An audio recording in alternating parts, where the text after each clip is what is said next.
بسم اللہ الرحمن الرحیم۔ السلام علیکم۔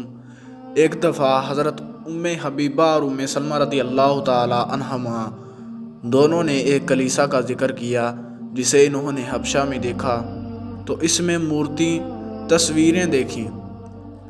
انہوں نے اس کا تذکرہ نبی کریم صلی اللہ تعالی علیہ وآلہ وسلم سے بھی کیا۔ آپ صلی اللہ تعالی علیہ وآلہ وسلم نے فرمایا کہ ان کا یہ قاعدہ تھا کہ اگر ان میں کوئی نیکوکار نیک شخص مر جاتا تو وہ لوگ اس کی قبر پر مسجد بناتے اور اس میں یہی مورتی یعنی تصویریں بنا دیتے۔ بس یہ لوگ اللہ تبارک و تعالیٰ کی درگاہ میں قیامت کے دن تمام مخلوق میں برے ہوں گے۔ تو دوستو، اگر آپ ایسی مزید ویڈیو دیکھنا چاہتے ہیں تو ہمارے چینل کو لازمی سبسکرائب کریں۔